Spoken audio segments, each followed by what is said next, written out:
Bien, muy buenos días. Muchas gracias por estar acá. Me gustaría darles la bienvenida a esta nueva edición del ciclo Actualidad en Contexto, conversaciones sobre lo que está pasando. Este ciclo empezó el año pasado, fue una experiencia bastante buena y hemos querido repetirlo este año.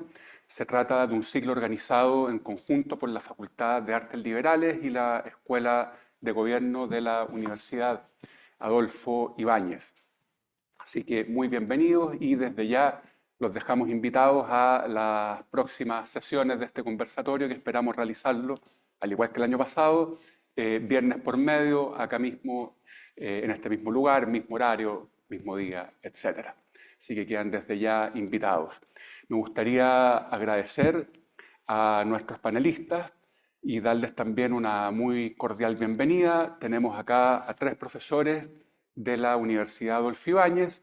Aquí a mi derecha está Daniel Leves, doctor en Filosofía Política y Moral, profesor del Departamento de Filosofía de la Facultad de Artes Liberales. Está también Miriam Gerade, también doctora en Filosofía y profesora del Departamento de Filosofía de la Facultad de Artes Liberales. Y por último, Javier Billerman, doctor en Derecho y profesor de la Facultad de Derecho de la UAI. Así que muy bienvenidos, muchas gracias. El tema que nos convoca hoy, como ya ustedes lo saben, ¿no es cierto?, es la pena de muerte en Chile, seguridad, justicia, dilema ético. Creo que es importante señalar al inicio de esta conversación que este no pretende ser un debate de quiénes están a favor y quiénes están en contra. No nos interesa llevar la discusión, digamos, en esa dirección o desde ese enfoque, digamos, de enfrentar dos posiciones antagónicas. Más bien, lo que nos interesa es desplegar acá la complejidad que tiene este tema, esta problemática que nos enfrenta como ciudadanos, como personas, a una serie de aristas que se cruzan con la filosofía, se cruzan con la política, se cruzan con el derecho, por nombrar algunos ámbitos, ¿no es cierto? Y nos ha parecido interesante poder reflexionar sobre eso. Cuando hablamos de pena de muerte en Chile, bueno, qué variables, qué reflexiones necesariamente han de estar presentes en esto, de forma tal que podamos, a partir de una discusión como esta, podamos enriquecer nuestro conocimiento del tema y poder tomar una postura cada uno de Sebastián, nosotros ¿por qué me dijo? con más argumentos, con más, digamos, con más fundamentos también. Así que esa es la invitación a desplegar, como digo, las aristas diversas que están involucradas en este tema y por eso tenemos profesores del Departamento de Filosofía, tenemos también un abogado y por lo tanto de esa manera podremos analizar el asunto desde ángulos bastante diversos y por supuesto complementarios. Eh, Quizás lo primero que habría que señalar al respecto es que la pena de muerte ha vuelto a estar sobre el tapete, ¿no es cierto? Lo hemos visto en las últimas semanas, al inicio de este año, ¿no es cierto? Desde marzo hasta ahora, a raíz precisamente de la postura de dos candidatos presidenciales que se han manifestado a favor de la pena de muerte y que han instalado nuevamente el debate en nuestro país. Este no es un debate nuevo, esto es algo... Hola, por favor, no hay problema, adelante. Este no es un debate nuevo, la pena de muerte ha existido en Chile desde hace mucho tiempo, fue abolida el año 2001 por el presidente o bajo el gobierno de Ricardo Lagos, ¿no es cierto? Y cíclicamente el tema se vuelve a instalar, ¿no es cierto? Y ahora hemos visto, a raíz de las declaraciones de dos candidatos presidenciales y a raíz, por supuesto, de crímenes y situaciones muy estremecedoras que han ocurrido en el país, que la cuestión de la pena de muerte nuevamente está acá, nuevamente nos interpela y nos empuja a tomar una postura y a poder, en fin, tener una argumentación, una base que sustente esa posición que como ciudadanos necesariamente debemos tener frente a esto. Entonces, dicho eso, me gustaría partir por la arista más, si se quiere, técnica o jurídica para abordar este tema. Y por lo tanto, Javier, me gustaría preguntarte, desde tu posición, ¿no es cierto?, como abogado, eh, ¿cuál es tu visión digamos, frente a esta discusión, considerando, digamos, para refrescar el contexto, ¿no es cierto?, en el que estamos hoy como país, considerando que han ocurrido crímenes como el matrimonio de graneros, por ejemplo, que recientemente ha estado en todos los medios, etcétera, crímenes que nos estremecen, ¿no es cierto?, que nos conmueven y que nos hacen cuestionar muchas veces eh, lo, que, eh, lo que consideramos como, a ver, o lo que entendemos como Estado de Derecho, como un marco jurídico, como un marco de racionalidad. De pronto hay crímenes que parecen como desbordar esos marcos por su crueldad, por su impacto en la población y sobre todo considerando un contexto que ya para nadie es un misterio, donde el tema de la seguridad realmente se está, digamos, se ha transformado en un asunto extremadamente sensible para la población. No estamos hablando de un crimen específico o único, sino que de un crimen que se inserta en un contexto donde hay situaciones de violencia y de inseguridad que toda la población está experimentando o al menos temiendo constantemente. Entonces, dado ese marco, digamos, yo creo que es importante considerar el sentir de la gente, el sentir de la población, donde es difícil pedirle a una víctima que se circunscriba a un marco estrictamente racional para enfrentar un tema como este. Los sentimientos se cruzan, la pena inmensa y la rabia inmensa de las víctimas no la podemos excluir de este debate. Entonces, desde la perspectiva jurídica, ¿qué es lo que nos ofrece hoy la ley, el derecho, para poder enfrentar situaciones como esta? Y a nivel más específico, ¿cuál es tu visión respecto de la pena de muerte como una estrategia posible para enfrentar esta situación de altísima tensión, de altísima sensibilidad a la que nos vemos enfrentados con los crímenes y con la discusión sobre la pena de muerte? Muchas gracias. Funciona, ¿no? Sí, sí, sí. Bueno, hola, buenos días a todos. Muchas gracias por la invitación a conversar sobre el tema. Como presentó Nils, yo soy penalista. Se supone que tengo más conocimiento sobre cómo está conformado un poco el derecho penal, de ámbito del derecho que se trata de la aplicación de pena. Jurídicamente yo creo que ahí se me ocurren por ahora. Yo creo que no es la única forma. Me interesa después discutir de otra forma sobre la pena de muerte, pero la típica forma en la que uno puede discutir es considerando lo que se llaman las funciones, ¿no? Las funciones que cumplen las penas. Yo creo que no es la mejor forma de discutir de la pena de muerte, pero es la típica, yo creo que es importante partir por ella. ¿Qué significa esto? Cuando se abre un debate sobre la pena de muerte, la típica pregunta que surge con ello es si es que las funciones que se supone que cumple el sistema penal están siendo bien cumplidas y si serían mejor cumplidas por parte de una vuelta a la existencia de la pena de muerte. Lo primero que uno haría sería en ese caso preguntarse por cuáles son esas funciones, ¿no? ¿Qué es lo que consigue aplicar penas después de que se cometan delitos más o menos graves, en este caso especialmente graves? Allí, muy a grandes rasgos, uno puede pensar en tres cosas que hacen las penas, ¿no? La primera cosa que hacen las penas, sobre todo en nuestras condiciones actuales, es que incapacitan a sujetos peligrosos. Este es un discurso que es poco popular entre abogados, entre penalistas, también entre filósofos, pero tiene mucho de real. Si algo hace la cárcel es que la cárcel, sobre todo, que es la pena central de nuestros sistemas actuales, es que incapacita, ¿no? Impide que las personas que están encerradas cometan delitos al menos afuera de la cárcel. Pueden seguir cometiendo adentro, pero no lo hacen hacia afuera. Ahí hay una dimensión sobre la que juzgar el problema.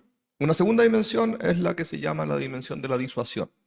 El hecho de que se apliquen penas graves que son sufridas por las personas que cometieron delitos, podría generar algún efecto en impedir que otras personas cometan delitos graves.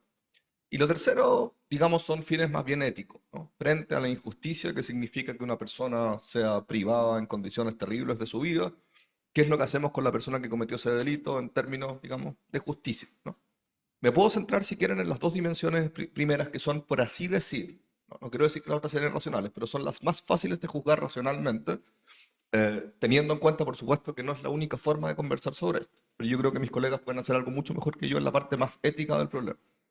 Entonces, la primera, es relativamente sencillo, por lo menos parece ser relativamente sencillo, pensar en la pena de muerte como un buen instrumento para cumplir mejores funciones. Uno, de incapacitación de sujetos peligrosos. Dos, sobre todo, de disuasión de sujetos que estarían en condiciones de cometer delito. Yo creo que esto se asienta en una imagen que es relativamente sencilla.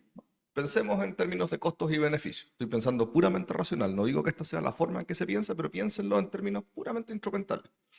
Lo que uno quiere conseguir es que sujetos que tengan que ser incapacitados frente a la posibilidad de cometer delitos porque se han demostrado peligrosos, no puedan volver a hacerlo a un costo que no sea excesivamente alto, ¿no? La pena de muerte tiende a ser representada en ese caso como una solución más barata que lo que significaría su alternativa, que es mantener a la persona incapacitada de por vida o por un largo tiempo en la cárcel.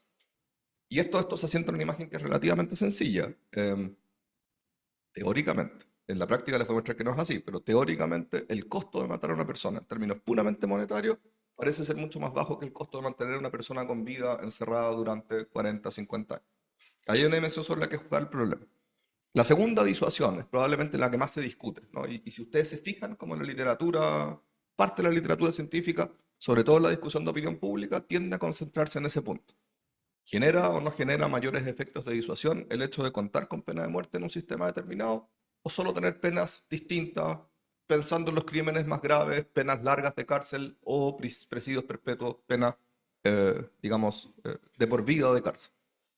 Em, la literatura en este segundo punto, voy a volver al primero de inmediato, es relativamente clara, ¿no? La literatura es relativamente clara, pero se asienta, y esto es lo que me interesa explicar, en la forma en que funciona la pena de muerte en realidad. La pena de muerte no funciona como uno se imagina que va a funcionar. La gente piensa, bueno, esto es una forma rápida de probar el problema, terminar el problema, es una forma rápida de generar el mensaje de que ese es muy duro con la población que comete delitos graves, cuando en realidad, en el mejor ejemplo que tenemos del comportamiento de la pena de muerte, no se comporta así. El ejemplo de Estados Unidos. Es el único país, digamos, del mundo occidental que mantiene una pena de muerte viva. Y en ese caso, el modo del comportamiento de la pena de muerte es todo lo contrario a lo que uno pensaría en términos de una pena eficaz y barata. La pena de muerte, en el fondo, es lo que los norteamericanos llaman death row, es poner a una persona en lo que se llama el corredor de la muerte, mantenerla durante, en promedio, 20, 25 años en condiciones especialmente caras de las cárceles, con procesos judiciales más o menos constantes, esto por la gran oposición que genera la pena de muerte, con lo cual, juzgado en términos de puros costos y beneficios, la cuestión es claramente contraproducente en Estados Unidos, claramente contraproducente. El costo de imposición de la pena es mucho más alto que sus alternativas, ¿no? De nuevo, esto parece contraintuitivo. Normalmente uno pensaría matar a una persona. Todo esto suena poco ético, pero no me interesa ir en esa dimensión por ahora. Es mucho más barato que lo que es mantener a una persona privada de libertad. Pero la pena de muerte no es eso en el funcionamiento que tiene modernamente. Es mantener a una persona mucho tiempo privada de libertad en condiciones especialmente caras de mantener en esa condición, sujeta a procesos judiciales constantes, ¿no? Con llamados a medianoche al gobernador. Ustedes verán en las películas, ¿no? A la Corte Suprema, largas esperas de distintos procedimientos, una enorme cadena de procedimientos que se van sucediendo en el tiempo y que, si bien uno no esperaría que se comporte así en otros países, igual lo más probable es que tenga un comportamiento conflictivo judicial del mismo tipo, con otra, digamos, forma en que se manifiesta. No tendría la misma forma los comportamientos norteamericanos, pero no hay ninguna razón para pensar que no sería lo mismo en términos de penas de muy larga ejecución. Suena raro, pero es así. Muchos costos y costos que son más altos que sus alternativas por el costo judicial que eso tiene. Eso es una dimensión. Entonces, en la dimensión de incapacitación y disuasión, análisis costo-beneficio frío tiende a relativamente claro mostrar que es contraproducente. Lo mismo pasa en términos de disuasión. Lo poco que tenemos, no sé si lo poco, lo que hay de literatura sobre el efecto de disuasión que ha tenido en Estados Unidos, la pena de muerte muestra que no lo tiene mayormente. Esto hay un, por así decir, experimento natural que es relativamente famoso en Estados Unidos. En 1974, la Corte Suprema, en un famoso caso, Furman versus Georgia, paralizó la aplicación de la pena de muerte. Y eso se mantuvo más o menos hasta 1977, tenuemente, y luego hasta los años 80, con ya volver a establecer muy extensamente, no muy extensamente, pero con mayor amplitud la aplicación de la pena de muerte. Entonces, en ese experimento, los norteamericanos encontraron un espacio para ver si tenía efecto disuasorio o no tenía efecto disuasorio la aplicación de la pena de muerte. ¿Por qué? Porque tuvieron un espacio de tiempo en el cual no se aplicaba y que se empezó a superponer después en ciertos estados y no en otros, ¿no? Se permite hacer como población de tratamiento, población de control, en qué lugar se aplica, en qué lugar deja de aplicarse, el efecto de la aplicación de la pena de muerte. Y aunque algunos resultados, creo, metodológicamente mal aplicados, inicialmente decían no, algún efecto tiene, la literatura muestra muy generalmente actualmente que el efecto es más o menos nulo, con varios argumentos relativos a cómo fue variando en distintos estados, cómo fue ampliándose la aplicación de la pena de muerte en ciertos momentos, el efecto sobre el crimen que tuvo en esos ámbitos, siendo una pena de aplicación minúscula y cara, más bien se ha mostrado nulo, ¿no? Entonces, si uno piensa, esto es todo lo que diría por ahora, si uno piensa en términos puramente racionales, ¿no? De seguridad, no de sensación de seguridad, sino de efecto de seguridad, lo que muestra el comportamiento de la pena de muerte en el caso de Estados Unidos son efectos más bien contraproducentes. Aumento de costos sin que eso tenga un beneficio muy alto. Esa es más o menos la película completa sobre el asunto. Javier, muy cortito, solo para como tomar un punto de lo que acabas de decir, pero a ver, el hecho de que la pena de muerte en Estados Unidos no esté dando los resultados que intuitivamente uno esperaría que dieran, no se debe más bien como una suerte de burocratización del proceso, de algo que tendría que durar un par de años y por distintas razones termina durando 20 o 25, lo cual hace que el proceso se encarezca, que los abogados, que en fin, todo lo que implica, y además al demorarse tanto, obviamente el efecto disuasivo se diluye, digamos. No será, digamos, un asunto de agilizar, digamos, de legislar, digamos, de una manera más efectiva, más eficiente. ¿Qué pasaría si es que eso ocurriera desde tu perspectiva y viéramos una pena de muerte en que los procesos son mucho más acotados, más cortos, y recordando también que no siempre la aplicación de la pena de muerte ha sido como los ejemplos que tú has mostrado? Recordemos que acá en Chile, con el famoso y tristemente célebre caso de los psicópatas de Viña del Mar, los crímenes se cometieron entre 1981 y 82 y Top Collins y Sagredo fueron ejecutados en el 85, si mal no recuerdo. Entonces estamos hablando de 3 años y vagamente yo recuerdo ese proceso y efectivamente, claro, el tiempo transcurrido no fue tanto y el impacto que causó en la población fue bastante fuerte. Estoy pensando en el tema de la disuasión, ya que el lapso transcurrido fue mucho más bajo. Entonces, desde la perspectiva jurídica, ¿qué crees tú que podría ocurrir si es que habláramos de procesos desburocratizados, como depurados de todo lo que puede como alargar esto? ¿Cómo lo ves tú ahí? Si habláramos de algo mucho más rápido, efectivo. Yo diría tres cosas frente a eso. Lo primero, o sea, mi punto central es que cuando uno piensa y habla sobre la pena de muerte, debería hablar contextualizadamente. Sí. Yo partiría con la premisa de que, y esto suena súper poco progre, pero lo digo en términos puramente racionales, ¿podría tener algún efecto disuasivo la pena de muerte en nuestro mundo? Yo creo, evidentemente sí. Si usted tuviera un Estado que ejecutara de forma más o menos rápida la perpetración de delitos y fuera ágil en conseguir detectar quienes cometieron delitos graves, estoy seguro que eso tendría efecto disuasivo, ¿no?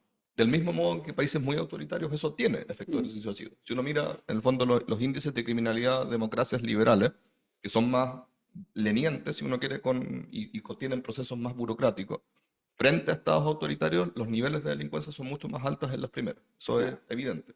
No en todos, por supuesto, hay estados muy corruptos en que nada funciona, pero no sé, comparando con países árabes, con países asiáticos, algunos de ellos son mucho más bajas las tasas de criminalidad.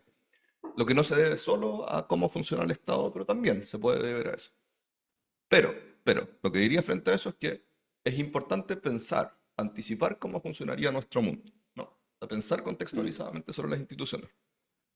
Y lo que tenemos como ejemplo frente a eso es cómo funciona en Estados Unidos. Ahora, ¿por qué es burocrático? Esa es una súper buena pregunta, porque efectivamente todos estos costos se producen por burocratización.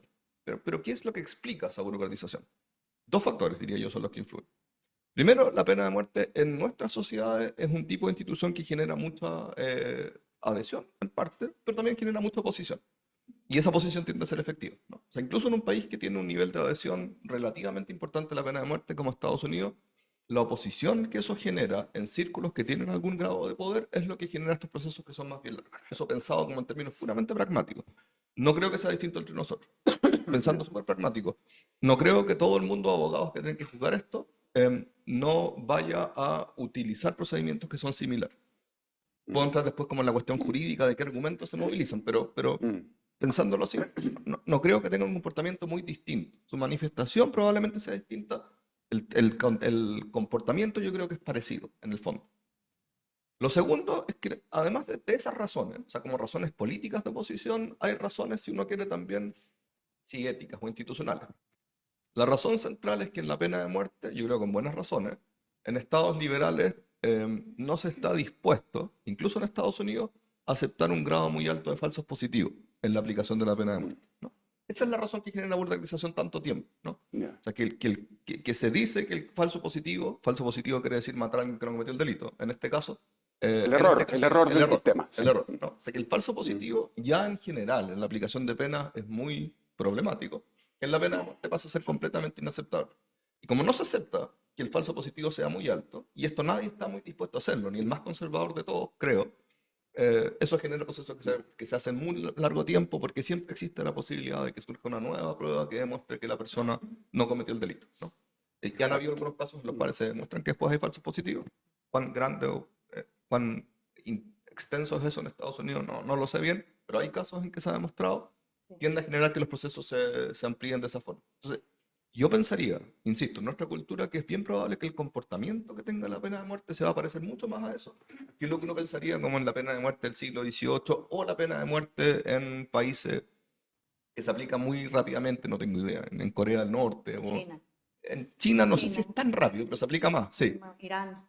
Claro, que en esos países, probablemente ahí sí tiene efecto disuasivo, estoy seguro, pero que se parezca a nuestro comportamiento al que tienen esos países, lo dudo, pero radicalmente. Y si ese es el caso, uno tiene las mejores razones para pensar que es contraproducente.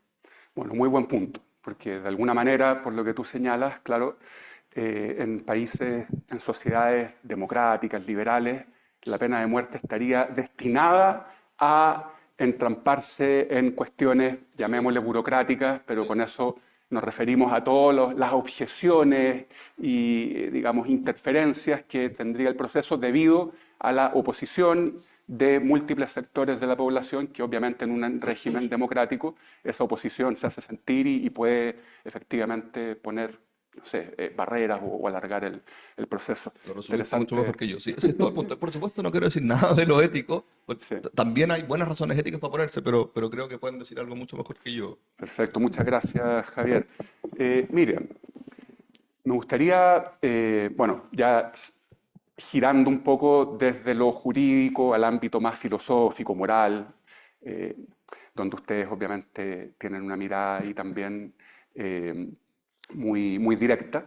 Me gustaría recordar una, una columna que fue publicada hace un par de semanas en el Mercurio, escrita por arzobispo Chomalí, donde él habla, digamos, bueno, él se manifiesta en contra de la pena de muerte y el argumento específicamente que él da se podría resumir en que, a juicio del arzobispo Chomalí, la pena de muerte es un acto de violencia cruel e inútil y que además tiene connotaciones de venganza. Ese es el argumento del arzobispo. Me gustaría preguntarte cómo ves tú desde la perspectiva filosófica este argumento en el sentido de si desde una perspectiva filosófica la pena de muerte puede ser entendida como un acto de violencia y por extensión si es que puede ser entendida también como un acto cruel. Y eso en el marco muy breve, tú ahí sabes mucho más, ¿no es cierto? Y te podrás extender, ¿no es cierto? De que vale la pena recordar que distintos autores en el siglo XX, Foucault, sin ir más lejos, han hablado, se han referido a la problemática de la crueldad, ¿no es cierto? Como un elemento que a partir de la, digamos, de la instauración de la modernidad, teóricamente la crueldad ha quedado excluida del Estado. Ya no es un recurso legítimo del Estado como sí lo pudo haber sido en épocas anteriores. Y por lo tanto, claro, si catalogamos la pena de muerte como un ejercicio o como un acto cruel, necesariamente tendría que ser excluida del pacto social, del Estado de Derecho, etc. Entonces, ¿cómo ves tú estos elementos? Muchas gracias, Nils, muchas gracias a todos. Y justamente yo he escrito sobre la crueldad de la pena de muerte, que es el tema que está desde el primer abolicionista, que es el Marqués de Beccaria en el siglo XVIII. En De los delitos y de las penas, él hace el primer argumento a favor de la abolición y tiene que ver con la crueldad. Por un lado es un argumento utilitarista, dice qué tan efectiva, es un poco el argumento que está diciendo Javier, qué tan efectiva, dice los suplicios nunca han hecho mejores a los hombres, ¿no? Está diciendo no, ni es disuasiva ni nos ha hecho mejor, pero uno de los problemas de Beccaria no es nada más la utilidad de la pena de muerte, sino un problema ya más de la modernidad, que es cómo nos representamos al Estado y a los legisladores. Y ahí viene toda una historia con la pena de muerte que ahora quiero contar, pero quería antes, porque como habrá notado tengo un acento, ¿verdad? Soy mexicana, hacer un contraejemplo a algo que decía Javier que nos pasó en México y que yo creo que es interesante para cómo se está planteando la pena de muerte en Chile, porque la pena de muerte no se está planteando, por ejemplo, en casos de terrorismo, se está planteando en casos de crímenes, de homicidios, de crimen organizado, ¿no? Entonces, ¿qué fue lo que hizo el presidente Calderón en México para justamente no entrar en el debate de la pena de muerte en los plazos tan largos que tiene que ver con la falibilidad de todo el sistema jurídico? Es decir, si no queremos sacrificar a nuestros sistemas democráticos, y yo creo que no queremos, tenemos que aceptar que nuestros sistemas son falibles, que además están atravesados por prejuicios, ¿no? Por eso, por ejemplo, uno de los argumentos de los abolicionistas en Estados Unidos es la racialización de la pena de muerte, es decir, que la mayoría de quienes están en el death row son negros y pobres. Y eso no nada más tiene que ver con no poder pagar un abogado defensor, sino con prejuicios, ¿no? Estereotipos que pueden estar impidiendo la justicia en todos los niveles, ¿no? En cómo se configura la prueba jurídica, en los jueces, etcétera, etcétera. Entonces, como aceptamos que no son falibles, eso hace que puedan haber apelaciones una y otra vez, ¿no? Otro sería pasar a casos como China, en donde la pena de muerte no sabemos, no tenemos los datos porque es secreto de Estado. Entonces, y Irán, en donde todavía existe la pena de muerte tal como la legitimaba Beccaria, es la única manera en la que Beccaria legitima la pena de muerte es que sea alguien que ponga en riesgo al Estado, es lo mismo que hace Rousseau. Rousseau no está del todo a favor de la pena de muerte, pero dice, en un Estado bien ordenado deben de haber pocas penas, pero si hay alguien que pone en peligro al Estado, muere más como enemigo que como ciudadano. Entonces, digamos, dentro de la historia de la pena de muerte estaba esta idea de poderla ejercer con aquel que ponía en cuestión la soberanía del Estado, y eso todavía existe en Irán. No existe en Estados Unidos, donde la pena de muerte solo se aplica por homicidio, ¿no? En una cierta retribución. Pero bueno, me iba al caso de México. ¿Qué fue lo que hizo el presidente Calderón ante unos casos ustedes saben, de violencia, de crímenes terribles que vivimos y que todavía vivimos? Fue decir, hagamos una guerra contra el narcotráfico. ¿Por qué? Porque la guerra también tiene algo de una pena de muerte expedita, ¿no? Puedes matar al enemigo sin tener que pasar por todo el proceso jurídico. Y fue muy efectista, porque algo de lo que quisiera hablar es que también lo que han discutido los filósofos es que la pena de muerte, si no es efectiva en el sentido de disminuir la criminalidad o de ser disuasiva, sí es efectista en cuanto a cómo se ve el Estado a sí mismo y cómo de alguna manera despliega su poder, ¿no? Esa es una gran discusión. Entonces fue muy efectista. Yo estaba todavía en México en esos años y claro, todos los días veías en las noticias y agarraron y mataron a no sé cuántos criminales y uno sentía que estábamos ganando la guerra. O sea, el sentimiento era así como de vamos, Estado, ¿no? Pero lo que pasó fue terrible porque aumentó en la violencia y la criminalidad. ¿Por qué aumentó? Bueno, ahora ya se sabe. Porque al matar, digamos, a los capos, por ejemplo, de los cárteles, o sea, si tú matas a un empresario, no destruyes el ramo. O sea, si tú matas al Chapo Guzmán, no destruyes el mercado de la droga, destruyes al Chapo Guzmán. Entonces, el mercado está ahí. Lo que pasó en México es que se repartió el mercado en más manos y esos grupos se fueron peleando y hicieron más violencia. Entonces, aun cuando uno diría, sí, que los carabineros no tengan que pasar como por tantos procesos y que puedan disparar, ¿no? Sin tener una orden, uno diría, sí, eso sería como mucho más fácil, ¿no? Para enfrentar al crimen. Aún en casos en donde se ha intentado, no se logra. O sea, de menos no se logró bajar la violencia, ni los homicidios, ni la criminalidad, digamos. Ni se destruyó el mercado de las drogas, ni se destruyó el crimen organizado. Eso nada más como para dar un contraejemplo de algo que podría ser como una pena de muerte lo más expedita posible, ¿no? Que sería hacerle la guerra al crimen. En cuanto a la crueldad, ¿no? Esa es la discusión que sigue todavía, por ejemplo, en la Suprema Corte. ¿Por qué? Porque Beccaria ya decía, ¿no? No podemos infligir penas crueles. ¿Por qué? Porque la crueldad, a partir de la modernidad, está mal vista, ¿no? No podemos ver al legislador, ¿no? Como alguien cruel. De hecho, todas las discusiones en Estados Unidos contra la pena de muerte tienen que ver con el Eighth Amendment, que es las penas crueles no deben ser infligidas. Y toda la discusión es si, por ejemplo, la inyección letal es o no es cruel, en el sentido de si hace una muerte lo más rápido posible y además anestesia el cuerpo, o si no, o si hay todavía unos minutos en donde hay sufrimiento. Todas las discusiones, si uno entra a la Suprema Corte de Justicia, todas las discusiones tienen que ver con eso, con las sustancias de la inyección letal. Y un momento bien interesante es la guillotina. Cuando se crea la guillotina, digamos, la gran publicidad de la guillotina es que era una pena de muerte no cruel porque era instantánea. Es esta idea de lo instantáneo. Ahora, ¿qué es lo que muchos escritores, filósofos también han discutido?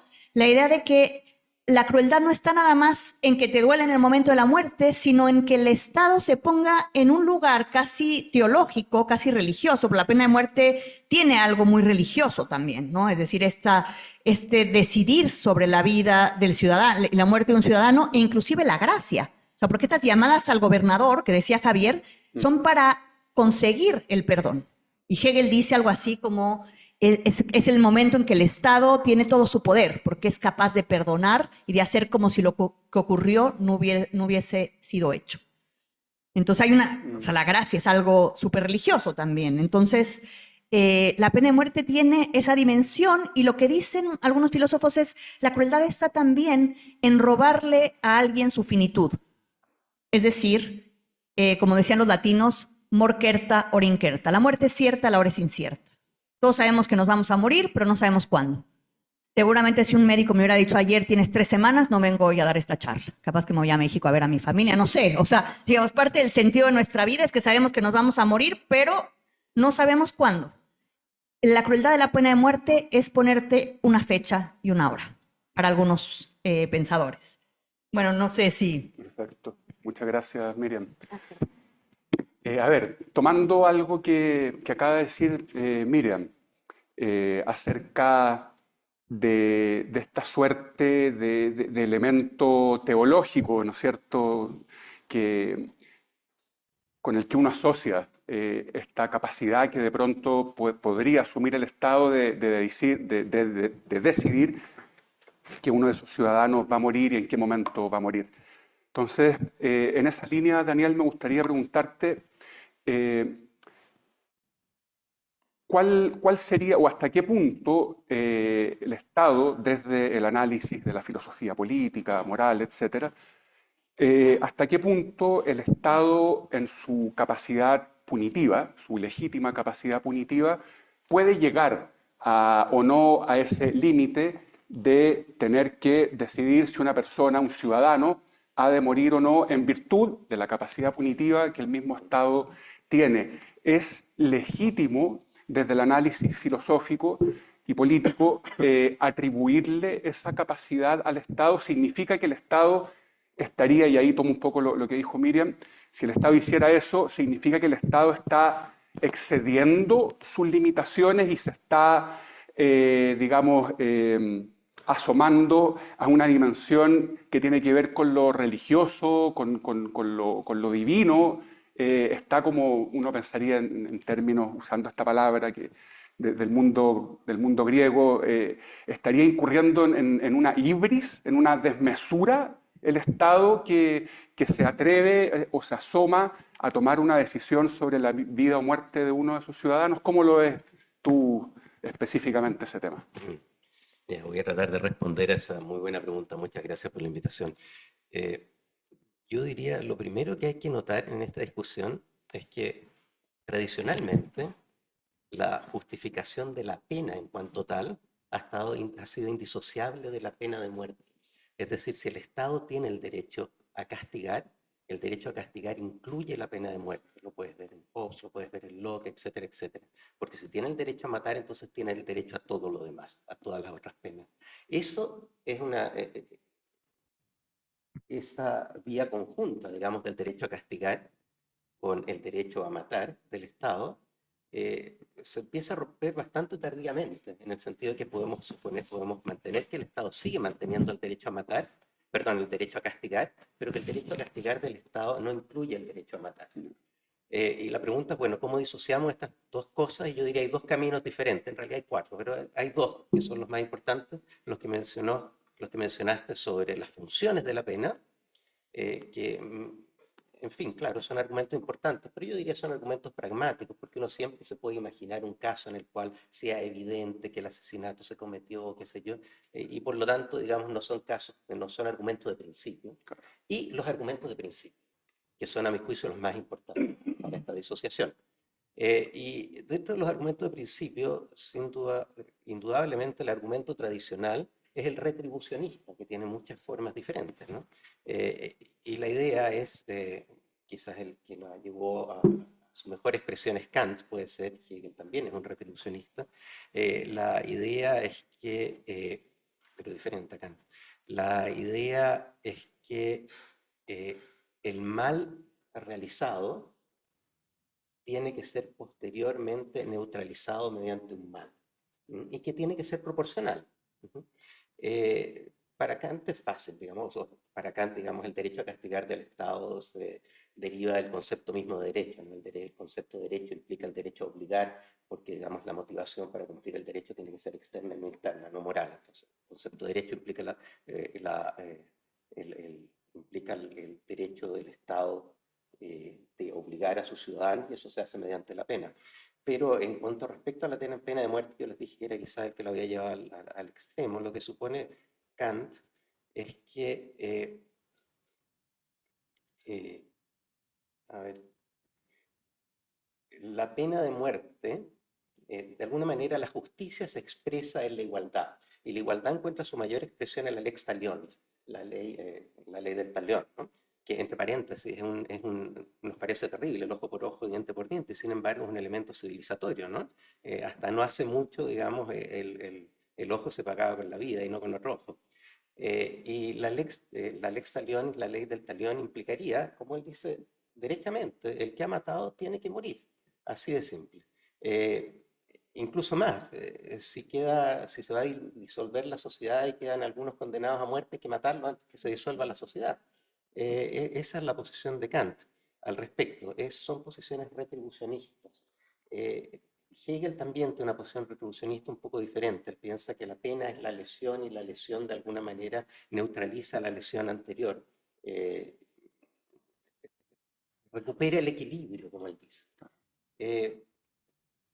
Esas son yo diría, los argumentos más de principio que se pueden esgrimir a favor de la pena de muerte.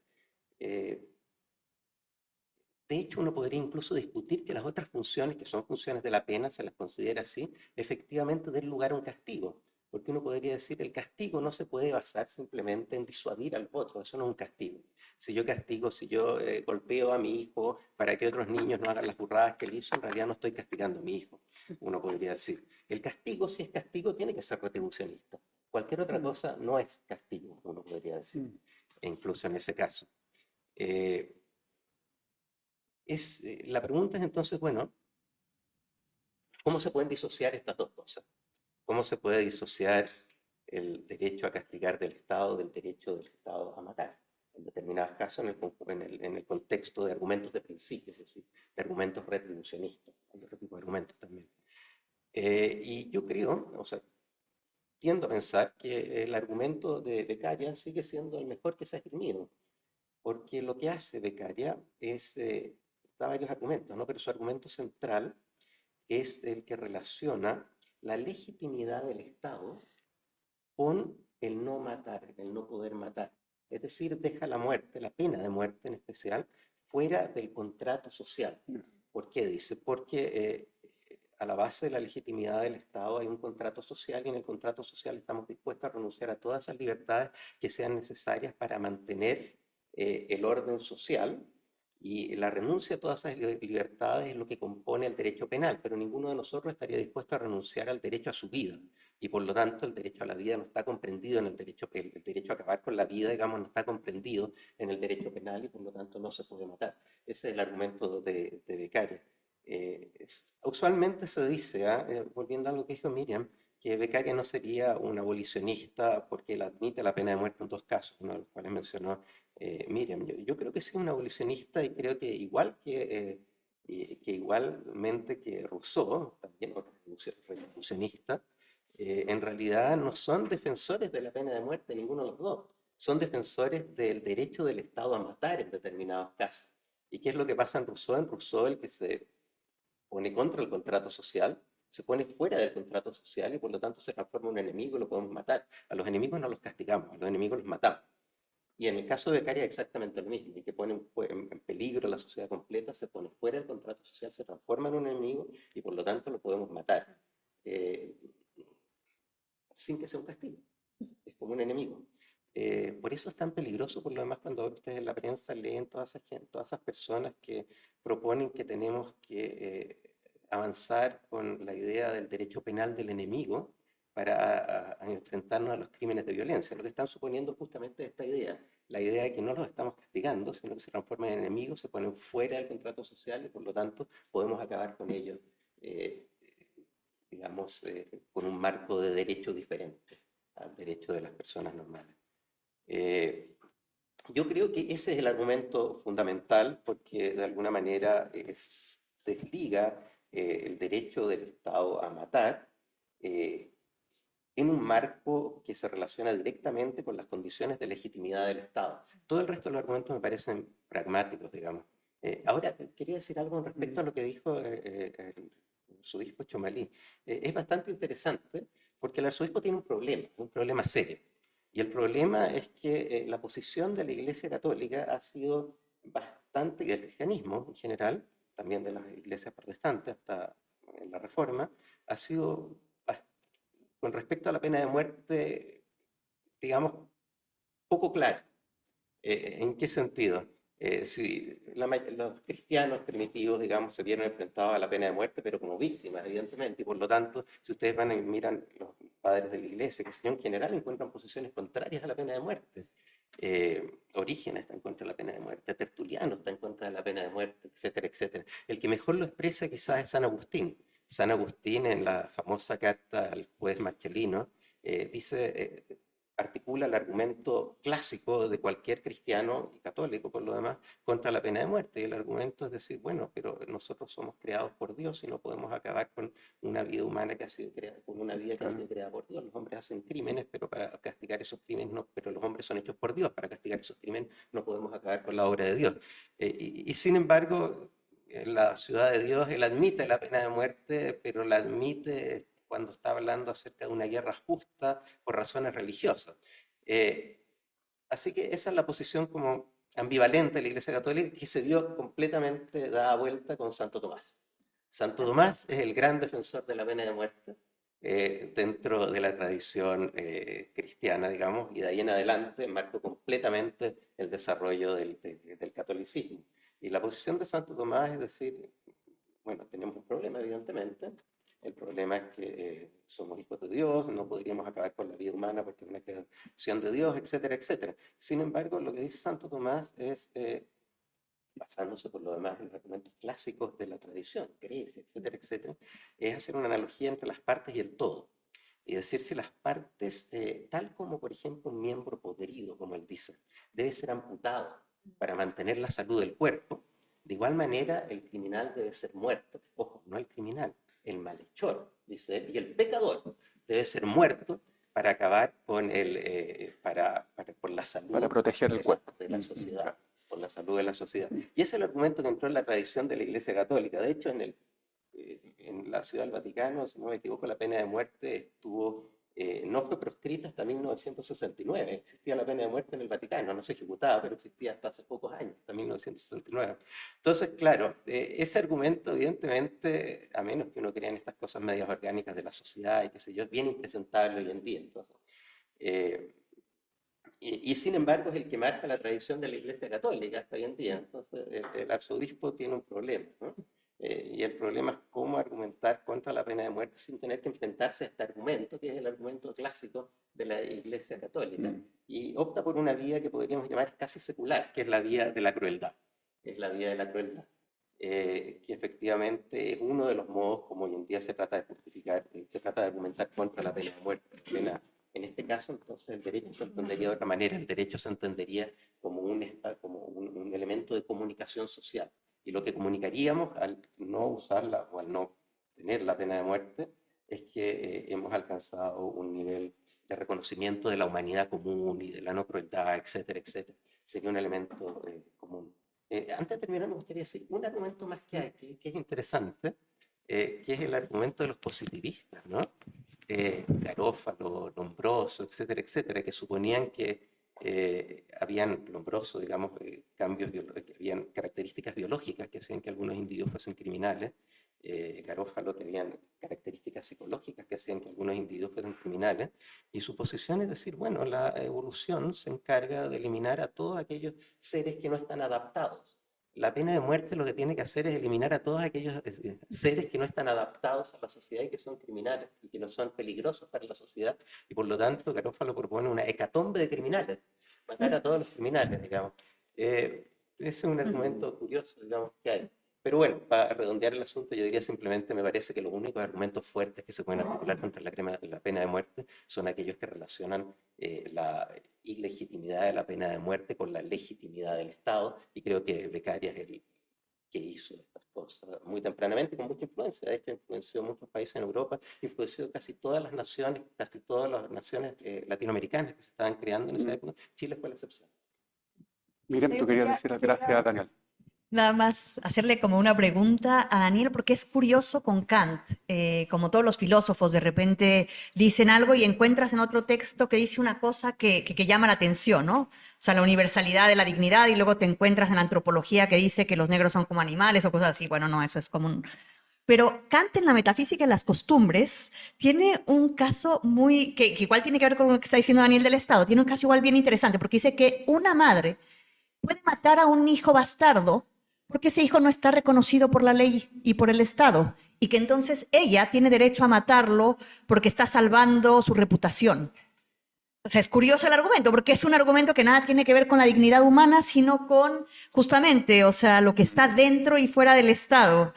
Y también quería decir otra cosa, a mí sí me llama mucho la atención de lo de Chumalí, porque está agarrando el debate por donde tiene que ir, me parece. O sea, a diferencia de Kass, que lo lleva como un derecho a la vida. ¿Por qué digo esto? Porque en realidad, si uno ve toda la historia, lo que estamos discutiendo desde el siglo XVIII hasta, no sé, Nussbaum y ¿quién es el que está a favor de la pena de muerte? Ahorita se me fue el nombre, Dworkin, no sé, digamos, Dworkin tiene argumentos a favor, ¿no? No, de la tortura.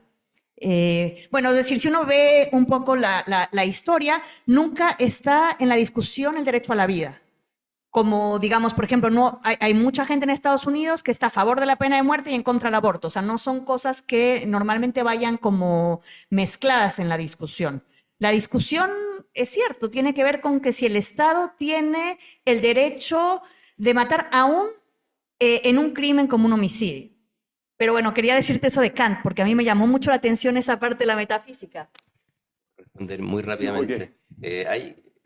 Es interesante Kant, porque naturalmente todos estamos acostumbrados a la versión popular de Kant, ¿no? La versión popular es la de la dignidad humana, que es inviolable, no podemos utilizar a las personas meramente como medio, sino que siempre, simultáneamente como fin y todo lo demás.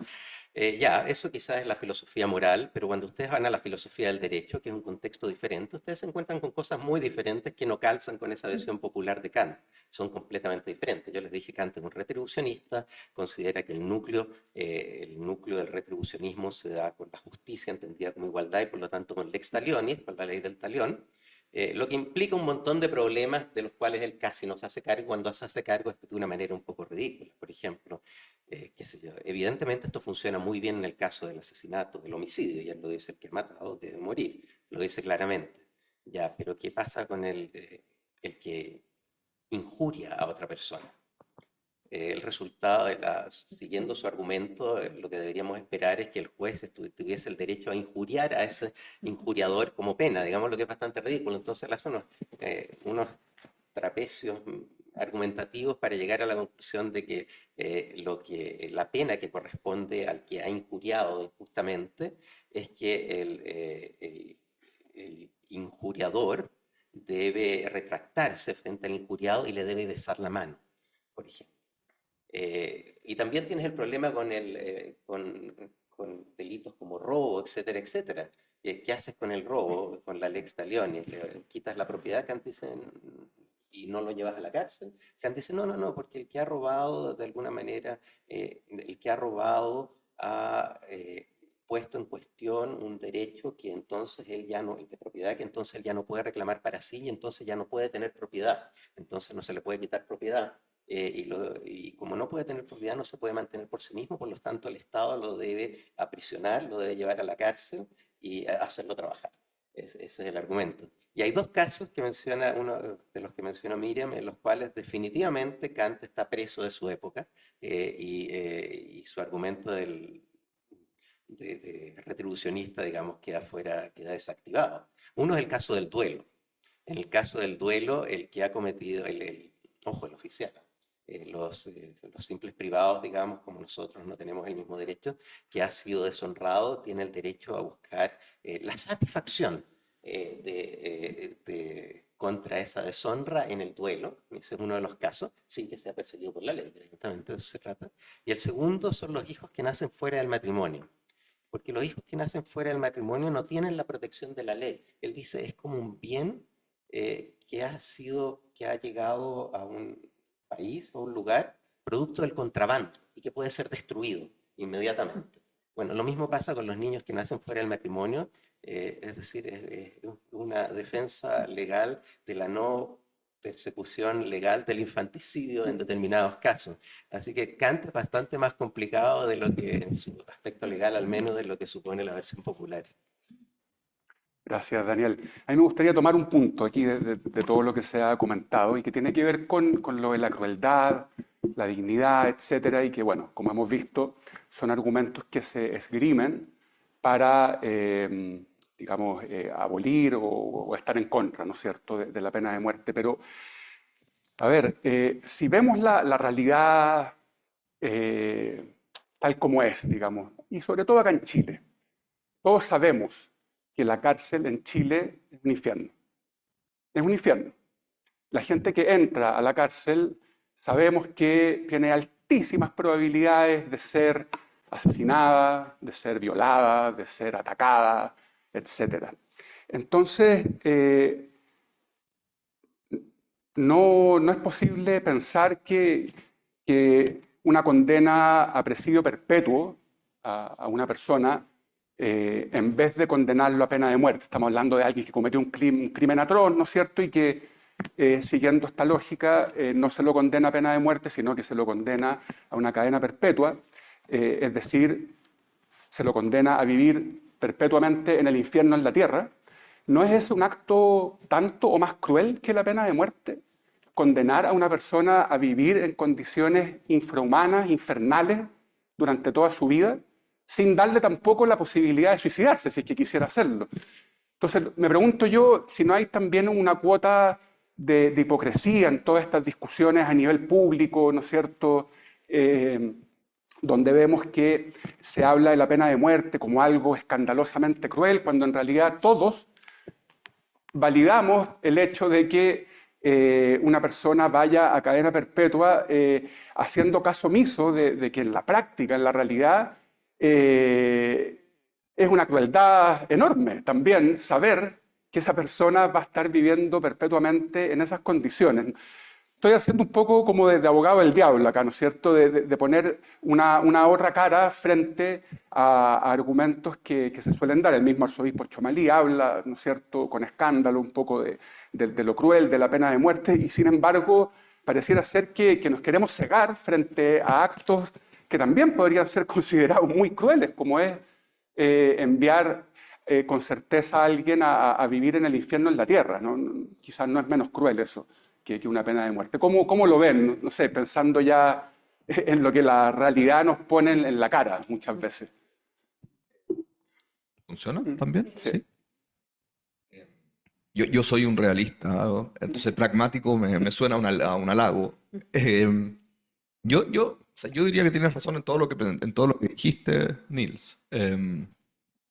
No lo digo en términos morales, lo digo en términos de cómo pasan en realidad las Claro. cosas, ¿no? En realidad, el castigo al presidio perpetuo, su función real, ¿no?, es incapacitar, ¿no? O sea, dejar a una persona privada de libertad de por vida cuya justificación central tiene algo de justificación reduccionista, tiene que sufrir algún mal por el hecho de que haya causado el tipo de mal que eso causa, y eso tiene distintas funciones, si uno quiere, sociales, y distintas justificaciones sociales, pero el tipo de pena que realmente tenemos en nuestras sociedades actuales, y respecto a las cuales hay media imposibilidad de pensar alternativas reales, o sea, que tengan viabilidad política, si uno quiere decirlo muy explícitamente, es la pena de cárcel, ¿no? Y la pena de cárcel, su función central es dejar a una persona aislada por un tiempo relativamente largo.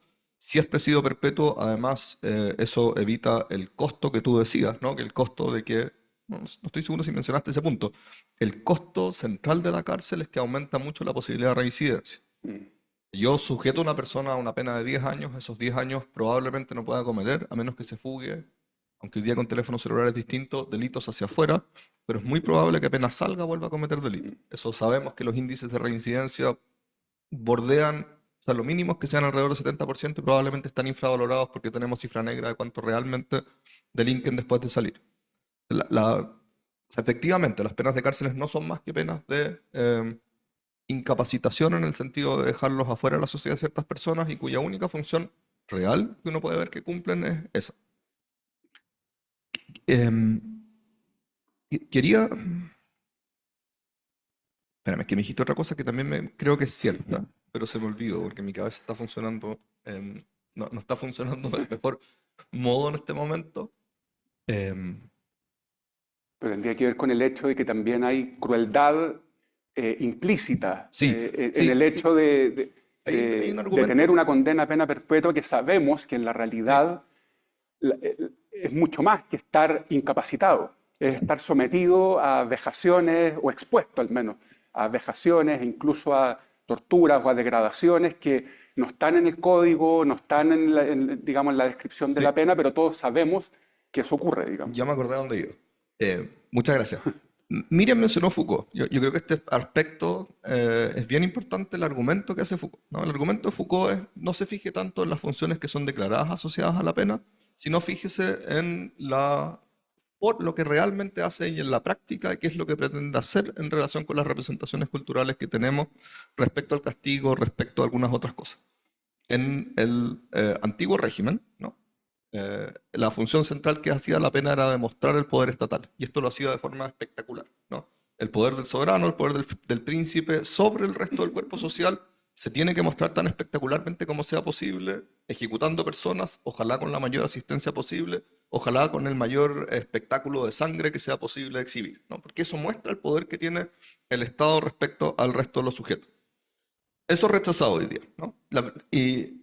Eso no quiere decir que las funciones de control hayan dejado de ser importantes, pero el modo en el que tiende a actuar el Estado hoy en día es intentando esconder la crueldad, ¿no? La función central que cumple la pena actualmente, en algunos sentidos es similar, incapacitar; en otros sentidos es un poco distinto, disciplinar, le llamaba eso Foucault, pero el cambio central que ha tenido lugar es que intentamos esconder la crueldad. O sea, si uno quiere pensarlo simplemente socialmente, la ventaja que ofrece frente al antiguo régimen, por cambio de concepciones de poder, las formas de ejecución en la cárcel, es que toda esa crueldad está escondida, ¿no? Porque es evidente que toda esa crueldad sigue existiendo, pero no es visible, ¿no? No es visible desde afuera, por supuesto es visible para el que la sufre. Y eso permite representarse un Estado, si uno quiere, más limpio, ¿no? Porque el Estado o nuestras formas políticas de ejercer poder aparecen mucho más limpios afuera, pero por supuesto solo eso es porque está escondido. Del mismo modo que el sufrimiento, no sé, de los animales, que antes se hacía mucho más espectacularmente, hoy está escondido, ¿no? Detrás de mataderos que son mucho más limpios, que están mucho más cerrados, pero que siguen existiendo, como siempre han existido. O sea, el sufrimiento, en algún sentido, en nuestra modernidad tiene tendencia a esconderse. Y cuando se esconde es más valorado que cuando se muestra en general. Por supuesto, con ciertos vestigios de querer surgir de nuevo, ¿no? Parte importante del llamado a la pena de muerte, creo yo, cuando hay problemas de seguridad importantes, cuando hay delitos muy graves como los que se han cometido en Chile últimamente, tiza relación con querer ver sufrimiento nuevamente por parte de las personas que cometen estos delitos, ¿no? O sea, con una cierta resistencia a este sufrimiento escondido que se impone con las penas de cárcel. Ahí hay una tensión social que no siempre se resuelve bien, pero yo creo que tiene mucho de eso, ¿no? De algo parecido al antiguo llamado linchamiento. El linchamiento no es solo querer que la persona en cuestión desaparezca, es ver el sufrimiento asociado a eso, porque eso cumple alguna función de tranquilización. Nuestras penas lo esconden. Nada más agregar dos cositas. Bueno, la primera tiene que ver con la etimología de crueldad, que viene de cruor, sangre. Y cuando decías las penas más sangrientas, parte, digamos, de esta historia de la pena de muerte es evitar ver sangre, o sea, en inyección letal, en la silla eléctrica, ¿no? Que son las dos últimas formas de aplicarla, no hay sangre. Eso no quiere decir que no haya crueldad. Ahora, una de las cosas interesantes también, y bueno, otra cosa es la pena no se hizo para pasarla bien. De hecho, obviamente tenemos que, y eso sería otra conversación, como mejorar el sistema penitenciario, pero dentro de penitenciario está la penitencia. Entonces hay quienes son abolicionistas porque creen que tiene que haber penitencia, o sea, como que si les das la muerte, les vas a quitar todos esos años de penitencia. Pero bueno, esas son ideas también muy ilustradas, que tienen que ver con la crueldad y la modernidad. La otra es algo que también, bueno, se ha estudiado es cierto lo que dice Javier. O sea, por ejemplo, Beccaria hace un argumento fuerte contra la pena de muerte y contra el suplicio, que es lo que llamamos la tortura. La tortura no ha desaparecido, pero ya no es parte, digamos, del sistema penal y no está en la plaza pública y no vemos a gente atada a una rueda, ¿no? Esos suplicios de la Edad Media que son terroríficos. Eso no quiere decir que la pena de muerte no siga siendo espectacular. O sea, está escondida, pero está visible. Es decir, todos hemos visto estos cuartos en donde amarran a los condenados antes de ponerles la inyección letal. O sea, todos tenemos estas imágenes de ellos. Sigue la prensa yendo a cubrir de alguna manera. Hay una medicalización, eso sí, del proceso. Es más limpio en ese sentido, ¿no? O sea, hay un médico en vez de que haya un verdugo que revisa los signos vitales. La cama parece medio una cama de hospital, pero amarrada. Es decir, hay una cosa limpia, pero no deja de ser espectacular. Y yo creo, es como mi reflexión que quería hacer acá, decir, vamos a poner la pena de muerte. Quienes lo están haciendo en una campaña política buscan un efecto, no están buscando una reflexión como la de hoy, quieren que haya un efecto en los votantes, ¿no? Y eso tiene la pena de muerte, tiene algo efectista. Y hay que seguir pensando como en esos efectos, ¿no? Una pregunta, pensando también en todo lo que se ha señalado.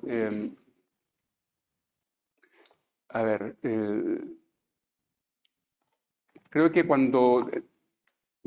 Si hacemos como un balance de todo lo que se ha dicho, hemos puesto bastante el foco en la figura del victimario, el ciudadano que comete un crimen,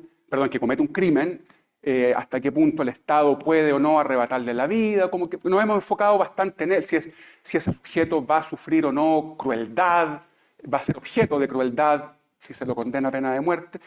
Pongamos brevemente, en estos minutos que nos quedan, el foco en el otro ciudadano, que es la víctima.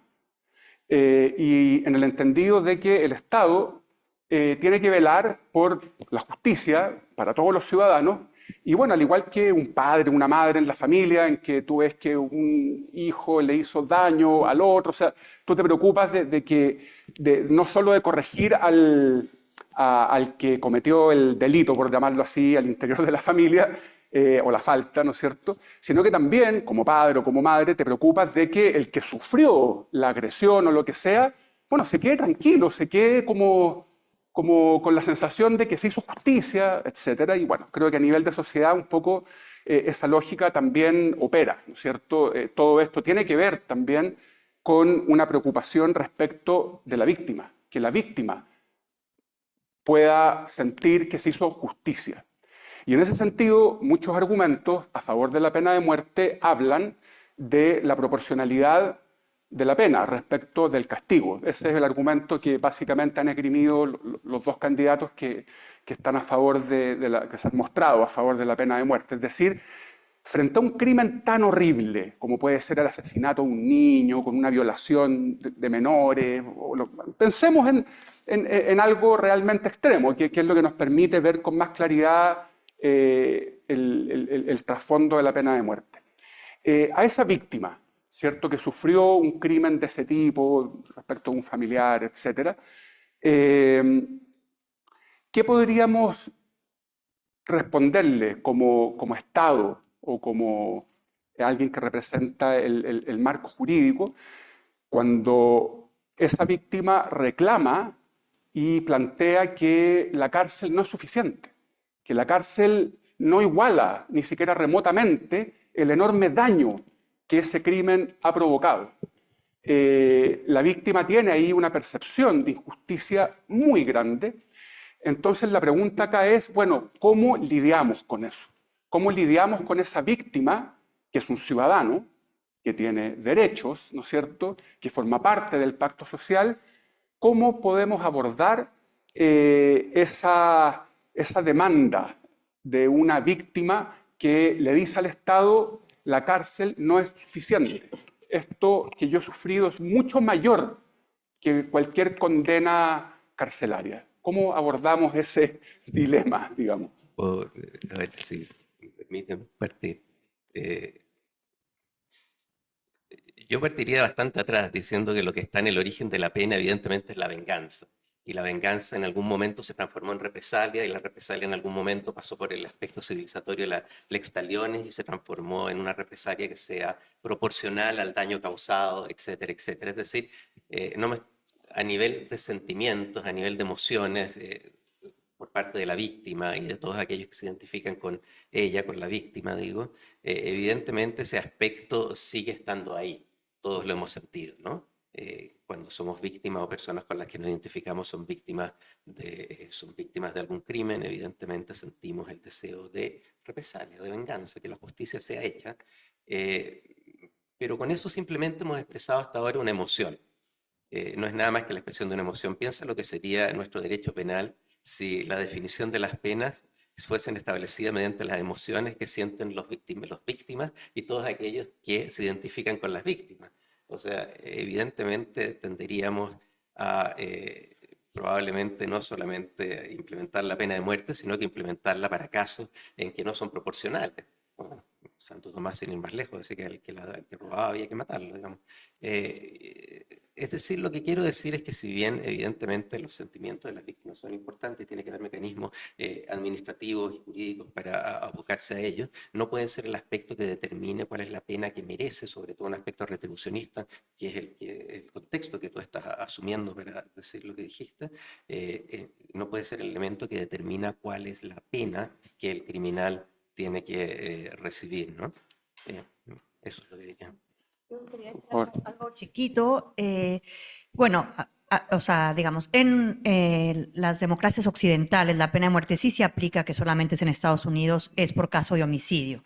Obviamente, ya les dije, en Irán puede ser por enemigos políticos, en África hay lugares donde se aplica por brujería, en Asia hay lugares en donde se aplica por robo, pero en general la idea de retribución es muy fuerte. Ahora, hay una cosa, si es así, lo que es trágico es que la muerte no se puede reparar de ninguna manera. O sea, podemos tener un sentimiento de venganza. No sé si vieron esta serie Adolescente, me encantó.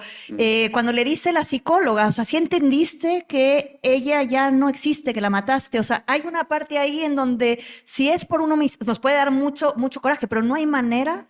Y quizás por eso se plantea la pena capital, por esta sensación de que no hay reparación posible ante la muerte de una persona. Yo voy a decir algo muy similar a lo que dijo Daniel. Si uno se va muy para atrás, el Estado, y antes del Estado moderno, otras formas de organización, surgen, curiosamente, más bien para neutralizar a las víctimas que para neutralizar a los victimarios, ¿no? O sea, la expectativa es si es que no hay un sistema de control que esté centralizadamente orientado a tener alguna reacción frente a quienes cometen delitos, la expectativa es guerra civil, ¿no? Guerra civil de mayor o menor nivel de atomización, ¿no? Eso es el argumento de Hobbes, es el argumento que en general se esgrimió a favor del Estado, es neutralización de la víctima. La víctima, lo que uno puede esperar de ella, y aquí no como crítica, las víctimas es más bien sentimientos de venganza que busquen satisfacer esos sentimientos de venganza, y esos sentimientos de venganza obviamente lo que son es socialmente peligrosos. Por supuesto, quien inició ese curso es el victimario, es quien comete el delito, pero el Estado en algún sentido se concibe para reemplazar la respuesta no organizada que viene por parte de las víctimas, que lo que genera es caos, ¿no? Porque es muy fuerte, ¿no? Lo que siente una víctima cuando es de su familiar privado de vida, injustamente por una persona cometiendo delitos violentos, para efectos de evitar esa forma de reacción desorganizada y organizarla de algún modo, ¿no? Que permita la convivencia pese al hecho de que otras personas hayan delinquido. Esa función es aquella para la cual fue organizándose el Estado, y que básicamente durante buena parte de la modernidad se organizaba excluyendo a las víctimas. Buena parte del proceso penal está pensado para efectos de excluir a las víctimas. Este es un problema entre el Estado y el que comete el delito. La víctima tiene algún otro espacio, como dice Daniel, tiene un espacio de reparación por parte de sistemas civiles, qué sé yo, pero en el proceso penal mismo, este es un problema entre el Estado, que es una forma de organización más racional frente al que cometió el delito contra la ley. Eso ha dejado en parte de ser sostenible, ¿no? Probablemente por distintas razones. Por distintas razones las víctimas han resurgido muy intensamente en los últimos años. Probablemente dice relación con cambio tecnológico, o sea, la capacidad de comunicación de las víctimas, una vez que hay redes sociales, una vez que había televisión, es mucho más intensa de lo que era en los años 30 o 20, en la cual excluirlas, ¿no? Y decirles, mire, esto es un problema del Estado, usted vamos a ver formas de reparación, pero en esto, que es lo que sufre el victimario, usted no tiene nada que decir, o muy poco que decir. Eso ha dejado de ser, en algún sentido, tan fácilmente funcionar, que funcione tan fácilmente, ¿no? Y hay un desafío, por supuesto, que tienen los estados y que los estados asumen de forma ambigua. ¿Cómo incorporamos estas emociones de las víctimas, esta pretensión de que la víctima aparezca más satisfecha con el resultado de un proceso penal contra algo terrible que sufrió, manteniendo, sin embargo, la idea de que el castigo que se aplica no es aquel que surge de la pretensión de la víctima, porque es demasiado intensa esa pretensión, sino la que surge como de arreglos anteriores, de reglas que estén claramente definidas en relación con cuál es la pena que va a sufrir la persona. Yo creo que esa cuestión sigue siendo central, ¿no? O sea, el hecho de poder racionalizar la forma en que se reacciona frente a los delitos, hacer lo que dependa de reglas anteriores y que no dependa solo de emociones, es crucial en los arreglos estatales modernos. Eso no quiere decir que sea fácil, ¿no? O sea, sobre todo en la medida que adquieren cada vez más visibilidad a las víctimas, que más gente se identifica con la posición de la víctima, pone más presión sobre los sistemas para efectos de que no sean solos. ¿Cómo se resuelve? No lo sé. Pan no es hambre. Sí. O sea, No, muy buen punto. hambre no Y es de pan, hecho, perdón. muy buen punto. Y no podría estar más de acuerdo con lo que se ha dicho, pero claro, de hecho, si uno ve la principal crítica que se le ha hecho a Matei o a Kaiser por proponer restaurar la pena de muerte, tiene que ver con esto. Es decir, lo que se les critica es que están como acogiendo de una manera, digamos, por el camino más corto, la emocionalidad de la gente, la emocionalidad de las víctimas que reclaman como por este acto, podríamos decir, de venganza o reparatorio que sería la pena de muerte. Y la crítica que se les ha hecho a estos dos candidatos es que en el fondo es un acto populista que simplemente pretende satisfacer de la manera más inmediata y más fácil una pulsión ciudadana. Pero sin duda creo que el Estado y la ciudadanía en general tenemos que afrontar y hacernos cargo de esas emociones de las víctimas y canalizarlas de una forma que esté acorde al tipo de sociedad que queremos construir, etcétera. Pero claro, es imposible pensar que toda esa emocionalidad tiene que quedar al margen, ¿no es cierto? Tiene que canalizarse de alguna manera. Quizás no de una manera populista, como se ha criticado a ambos candidatos, pero sin duda que tiene que estar en el debate y tiene que ser parte de la solución que finalmente se ofrezca. Nos quedan unos pocos minutos, no sé si el público quiere hacer alguna pregunta. A ver. Sí. No quiero hacer una pregunta, sino que Sería importante me gustaría hacer un comentario. Por favor. Bueno, primero quiero partir mencionando y agradeciendo, digamos, a la universidad que nos permita tener estos ciclos, que nos ayudan a abrir un poco la mente y a mirar de diferentes puntos de vista, digamos, de lo que ocurre en la sociedad, no en la nuestra, en general, en la sociedad. Y agradecerle a ustedes también, porque también cumplieron la función de darnos una visión cada uno de su especialidad. Dicho esto, voy a entrar ahora al tema. La génesis de esa pregunta nace a partir de un proceso de elección presidencial.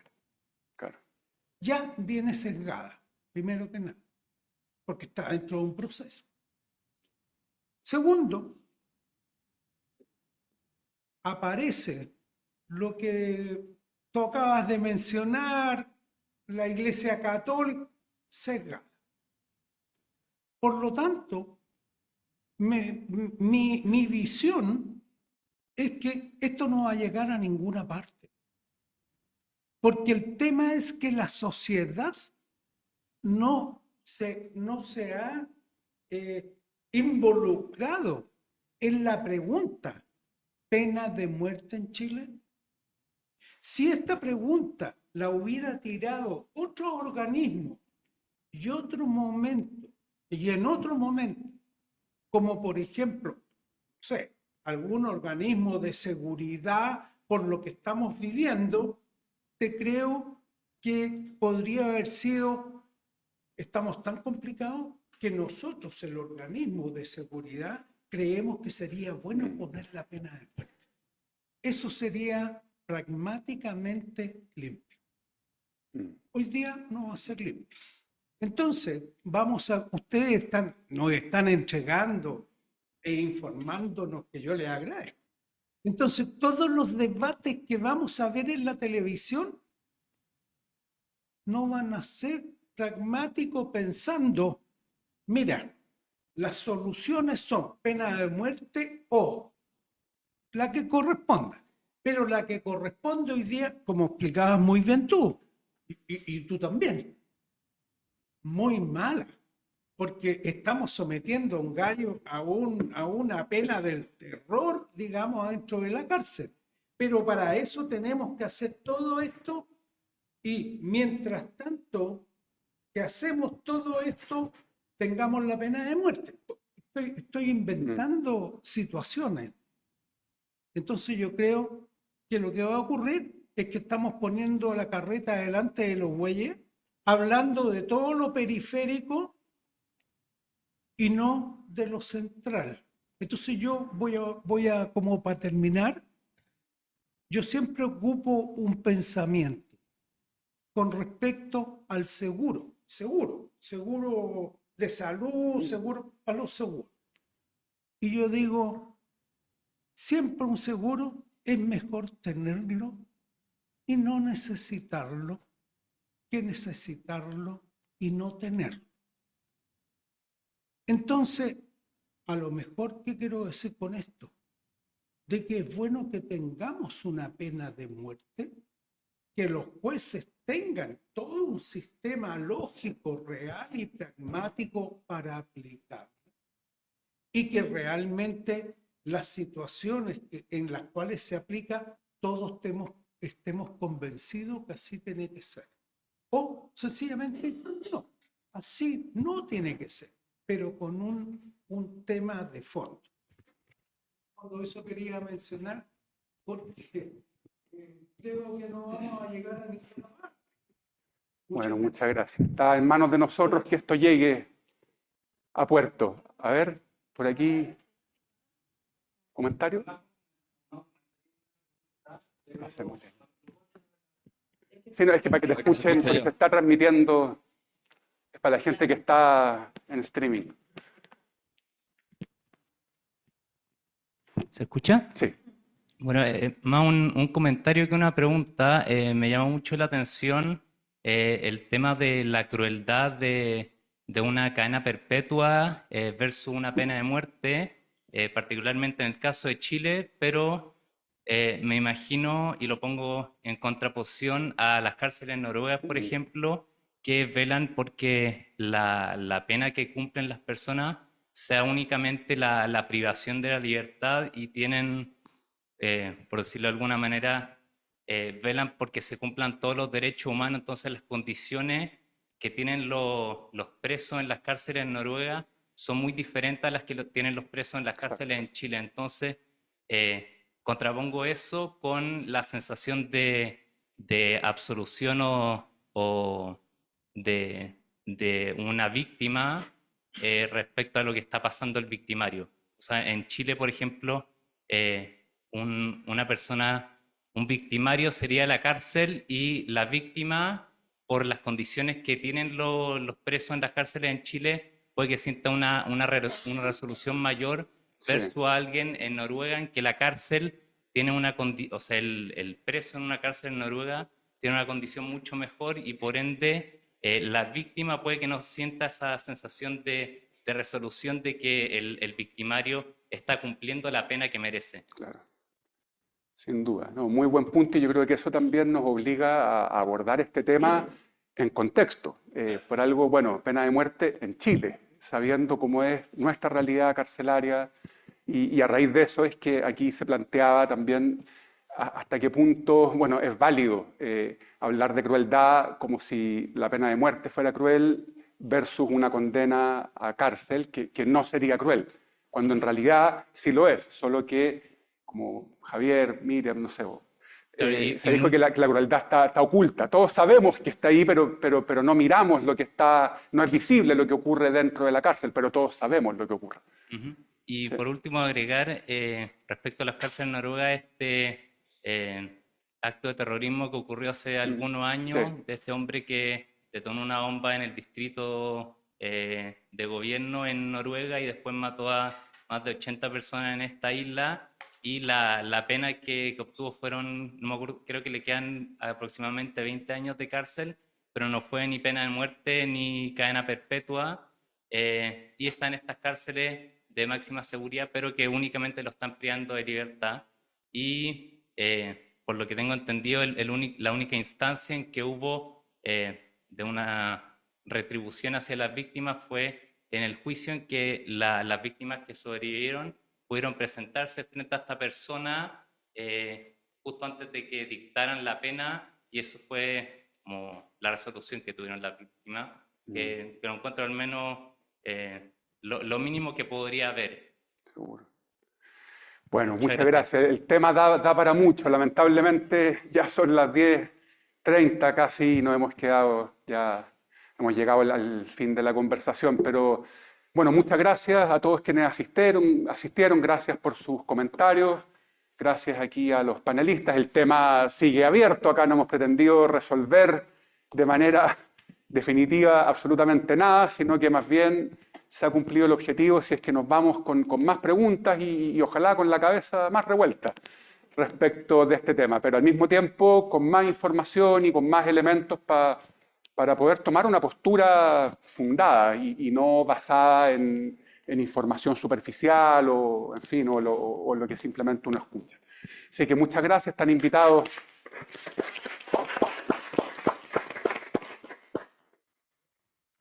Muchas gracias.